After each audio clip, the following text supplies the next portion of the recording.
Telemedicine challenges during COVID-19 pandemic, a prospective future of healthcare. By Raneet Bag, Malbika Mondal and Soumik Mukherjee. Aim: this study was conducted to reveal the problems of the telemedicine sector and to provide suggestions for its use in the future. Introduction: telemedicine technologies are a form of medical care and training that can counteract the spread of a COVID-19 epidemic by eliminating direct contact of both medical workers with patients and medical workers and patients with each other. The COVID-19 pandemic was a global threat that affected the economy as well as the health system in India. The majority of rural and non-urban areas were inaccessible and did not have adequate access to all health services. Technologies like telemedicine services were important in this case. These telehealth services, which served a sizable portion of the populace, attempted to restore the health system at the lowest possible cost. Telemedicine doctors could counsel on patients' emergency situations while lightening the load on secondary hospitals. The guidelines should be revised to address the weaknesses and establish an ongoing system of evaluation to permit future improvements in the health system. Telemedicine technologies will continue to grow and be adopted by more healthcare practitioners and patients in a wide variety of forms, and these practice guidelines will be a key factor for handling emergency health conditions in the future.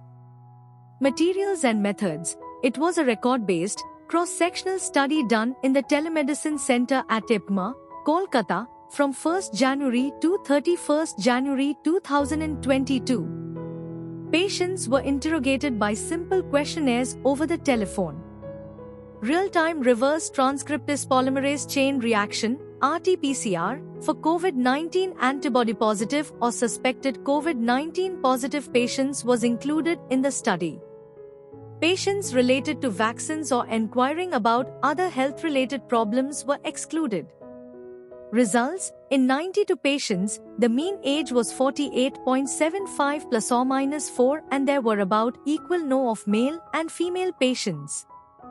Among comorbidities, the number of hypertensive, chronic obstructive pulmonary disease (COPD) and diabetes mellitus were higher. The duration of symptoms is longer in these comorbid patients. Among antibiotics, azithromycin was the most prescribed. The percentage of encounters with antibiotics was much higher than the World Health Organization (WHO) standard.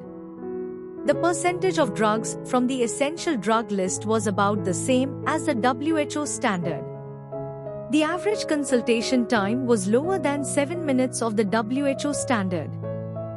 This study showed that comorbidities like hypertension, diabetes mellitus, COPD, etc., affected the duration and severity of COVID-19 symptoms. There were overuses of antibiotics as well as other drugs more than WHO indicators, but consultation time was less than WHO indicators. More patients were satisfied with this service than in previous studies. People with poor health receive health advice to improve their quality of life.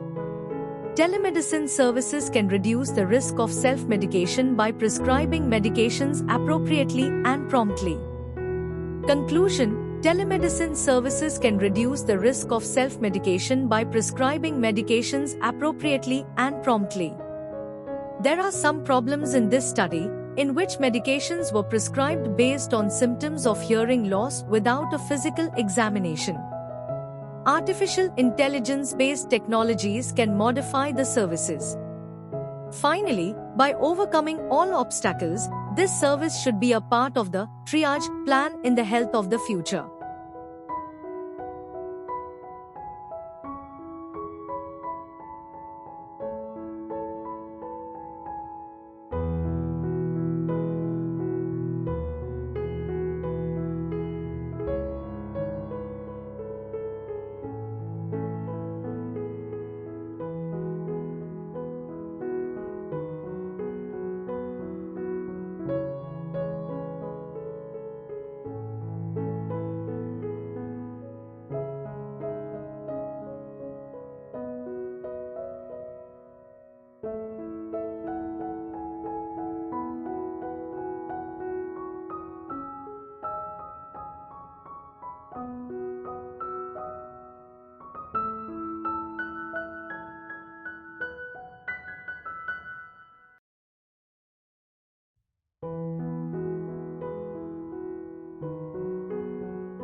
Thank you for watching this video. Please subscribe our channel for watch more scientific research videos.